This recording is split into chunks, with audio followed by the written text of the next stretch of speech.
Prečo môže navinutá predĺžovačka zhorieť, aj keď istič nevypadne? Vítajte v kanáli Elektroškola. Predstavte si, že máte predĺžovací bubón, zapojíte doň výkonný spotrebič a kábel necháte skoro celý navinutý. Spotrebič funguje, istič nevypadne, ale po čase začne byť bubón veľmi horúci. V krajnom prípade sa môže izolácia poškodiť, roztaviť alebo dokonca vzniknúť požiar. Ako je možné, že sa kábel prehrieva, keď istič stále drží? A prečo je na mnohých bubnoch uvedený iný maximálny výkon pre navinutý a úplne rozvinutý kábel? Začnime od úplného základu. Každý elektrický vodič má určitý odpor.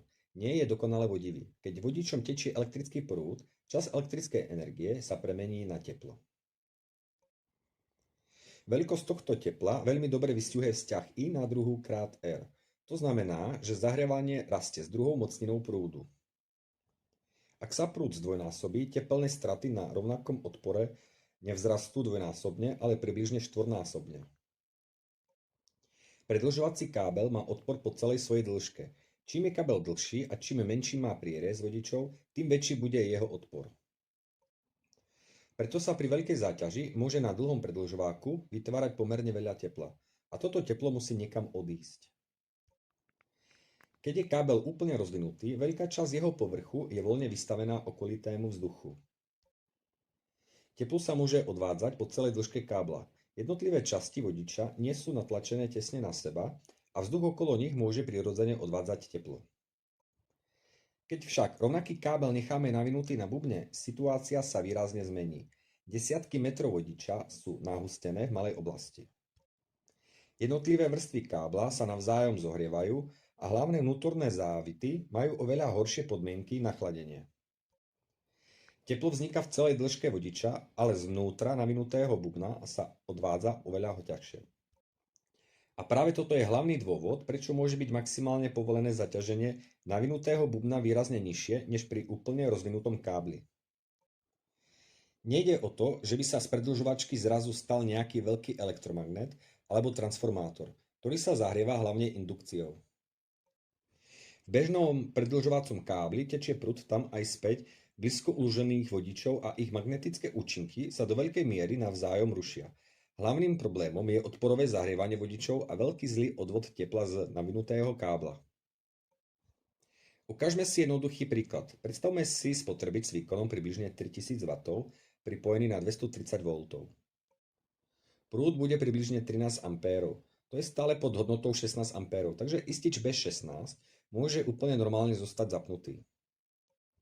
Z pohľadu ističa nemusí ísť o žiadne preťaženie obvodu, lenže kábel na bubne môže byť pri 13 A teplne zaťažený o mnoho viac, najmä ak je dlhý, navinutý a má obmedzené chladenie.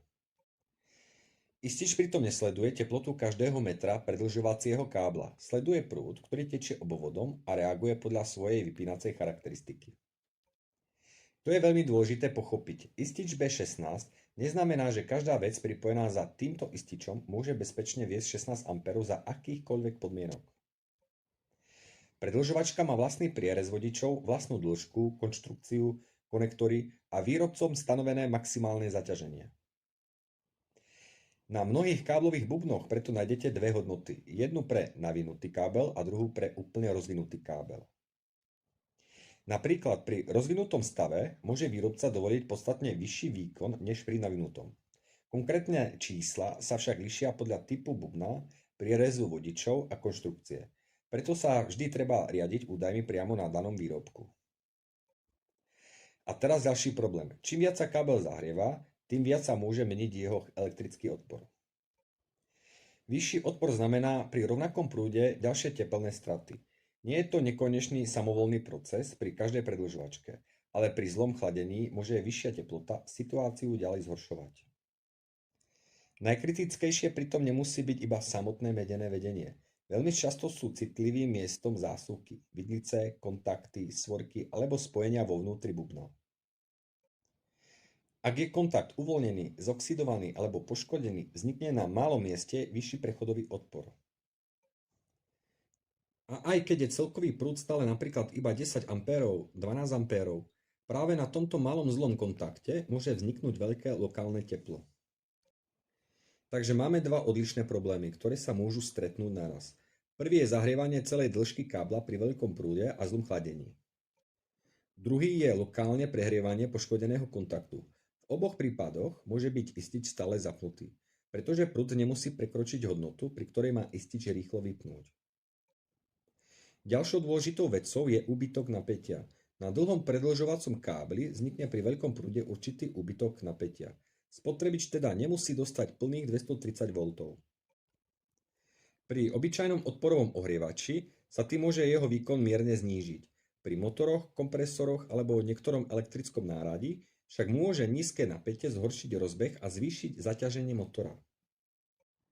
To je jeden z dôvodov, prečo môže byť veľmi dlhý a nevhodne dimenzovaný predĺžovací kábel problém aj vtedy, keď sa ešte neroztápa. Motor sa môže horšie rozbiehať a môže byť dlhšie v oblasti vysokého rozbehového prúdu a môže sa viac zahrievať samotný spotrebič. Možno sa teraz pýtate, či teda treba každý predĺžovací bubon vždy úplne rozvinúť. Pri malej záťaži to nemusí byť z tepelného hľadiska rozhodujúce. Nabíjačka na telefón alebo malý spotrebič odoberajú len malý prúd a vytvárajú v kábli malé straty. Úplne iná situácia je však pri ohrievači, zvaračke, kompresore, výkonnom náradí alebo pri inom spotrebiči s vysokým odberom. Preto je najjednoduchšie pravidlo toto. Pri väčšom výkone sa riadte údajmi výrobcu a kábel radšej úplne rozvinte. Ak je na bubne uvedený maximálny výkon pre navinutý a rozvinutý stav, tieto hodnoty nie sú dekorácia. Vyjadrujú reálny tepelný limit konkrétneho výrobku. Niektoré kvalitnejšie bubny majú tepelnú ochranu. Ak sa vnútro príliš zahreje, tepelná poistka alebo vratná tepelná ochrana môže obvod odpojiť. Ani na túto ochranu sa však nedá spoliehať ako na ospravedlnenie nesprávneho používania. Ochranný prvok je posledná poistka, nie náhrada za dodržanie menovitého zaťaženia. Ak predĺžovačka zapácha po zahriatom plaste, je neprirodzene horúca, mení farbu, praská, bzučí alebo má rozstavené kontakty, nie je to normálny stav. Takú predĺžovačku ďalej nezaťažujte. Poškodená izolácia alebo kontakt sa môže pri ďalšom použití zhoršovať a riziko požiaru alebo úrazu elektrickým prúdom rastie. Pozor aj na veľmi lacné predĺžovačky neznámeho pôvodu. Zvonku môže vyzerať podobne ako kvalitný výrobok, ale rozhodujúci je skutočný prierez vodičov, kvalita kontaktov, materiál, izolácie a celá konštrukcia. Na kábli a výrobku by mali byť jasne uvedené potrebné údaje a maximálne zaťaženie. A ešte jeden častý omyl. Silnejší istič problém nevyrieši.